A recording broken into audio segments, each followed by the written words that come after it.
My dream when I was 8 years old was to put a scuba diving tank on my back and to roll backwards out of an inflatable boat.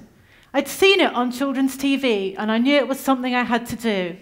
13 years later, and after a year of cleaning toilets and pretending to be able to type 80 words a minute, I came to Australia and made my dream come true.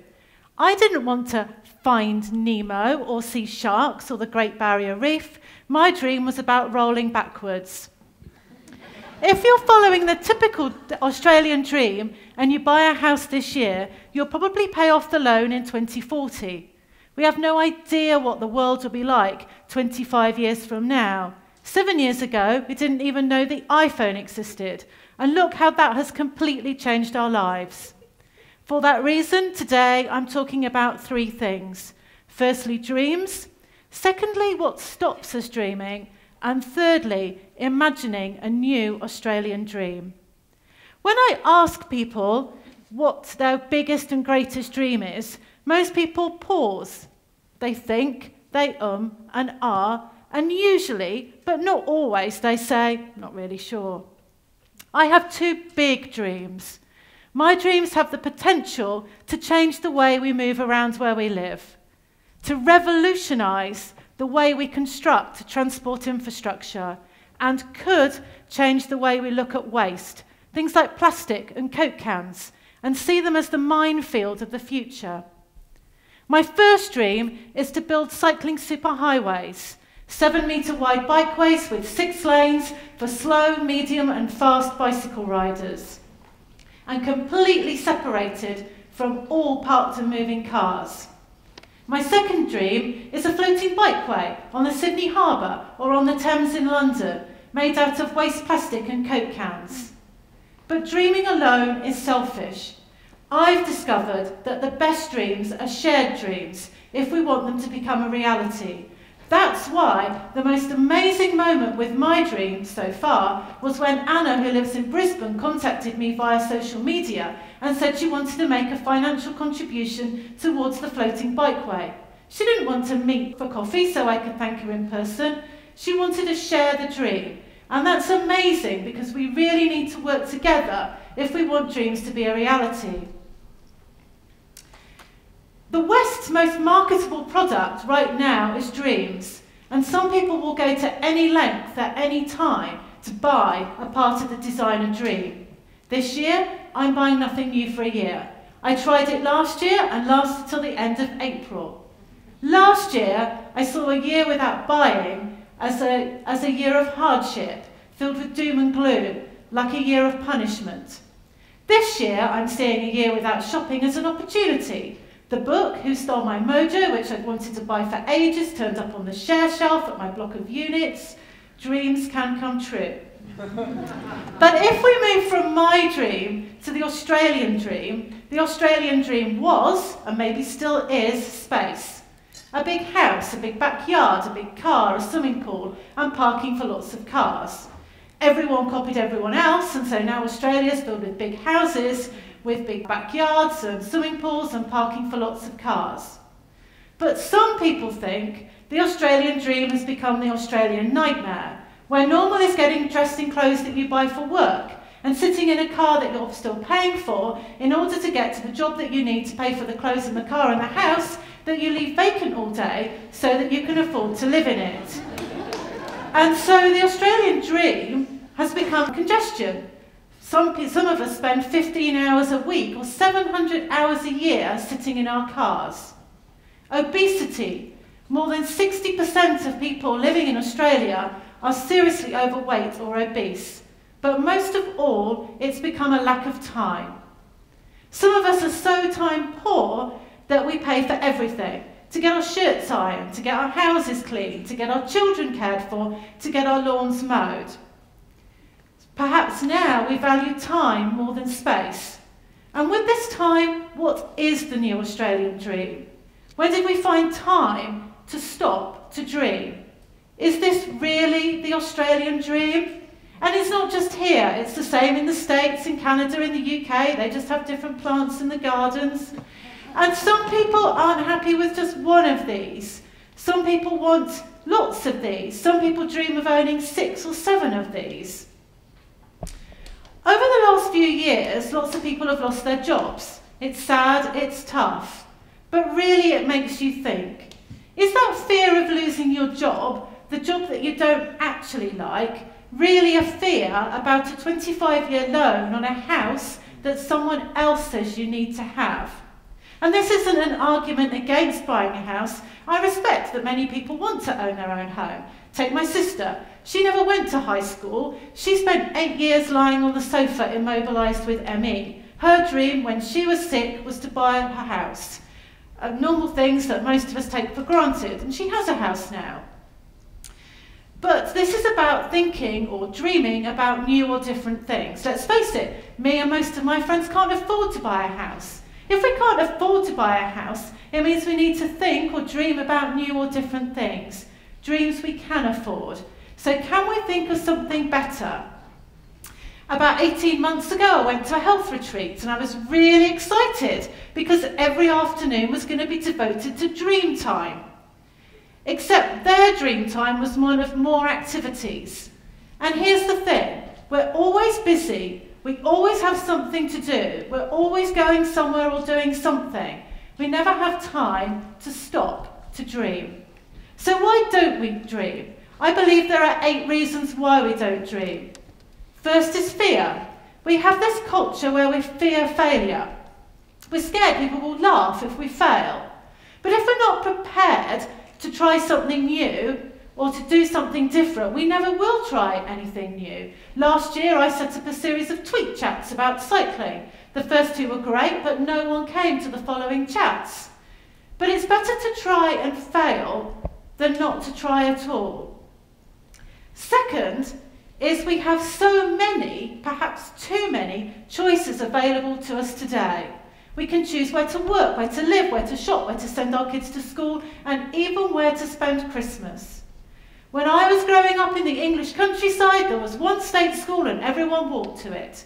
From what I remember, all of the dads got a job in one of the 2 factories, and the mums got whatever job was available within walking distance of home. As for Christmas, no one dreamt of a beach vacation.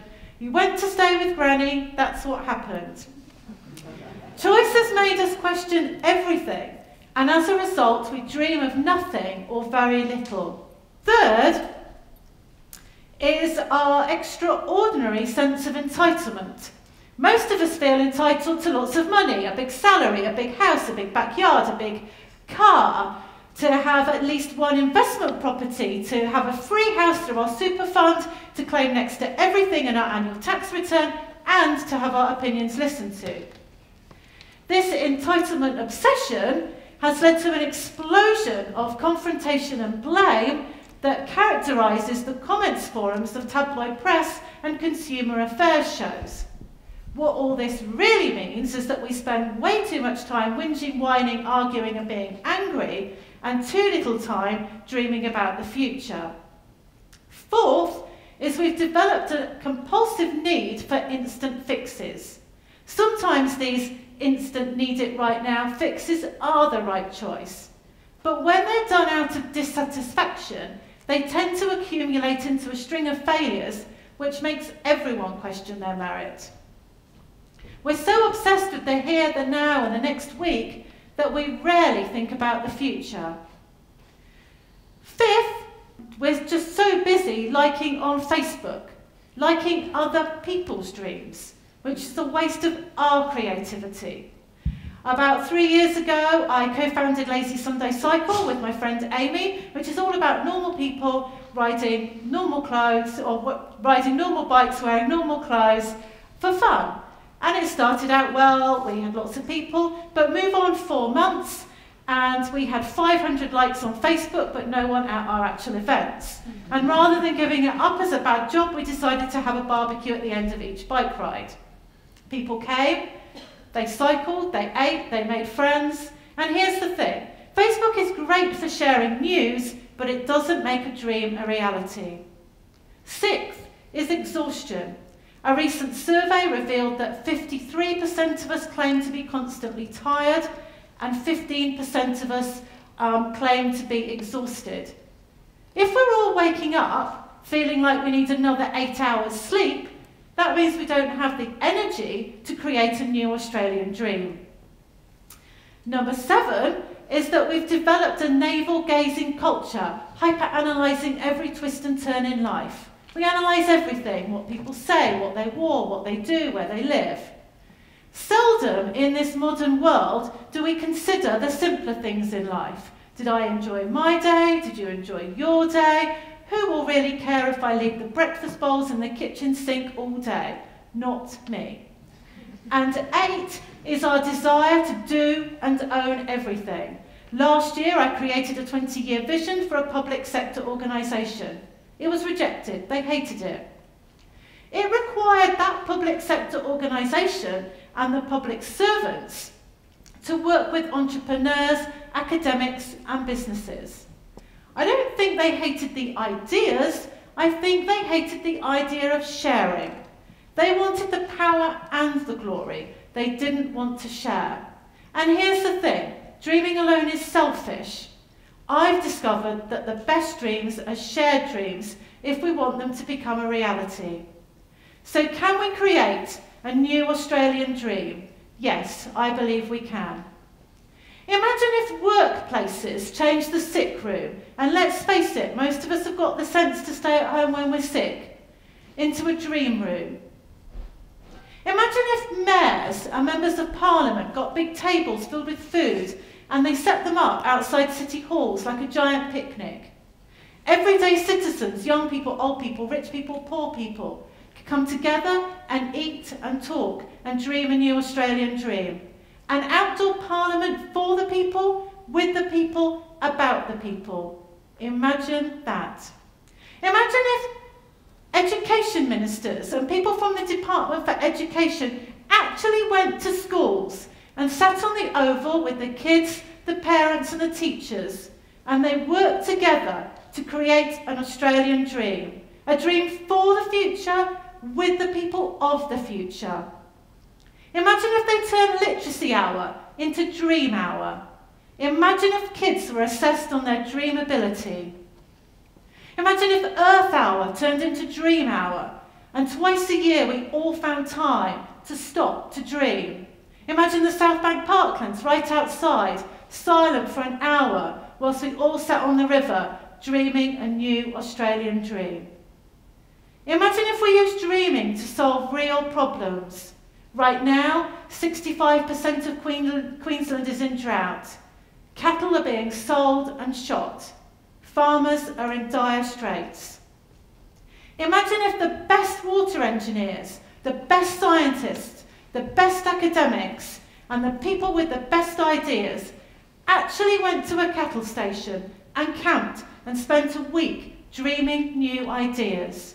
Imagine 40 years from now, a guy sitting in his chair on his veranda in outback Queensland telling his grandchildren about how in 2014 people came together and they created a new Australian dream for agriculture. Imagine that. And my dream to you is to take 1 minute, right here, right now, to dream a new Australian dream in your dream time.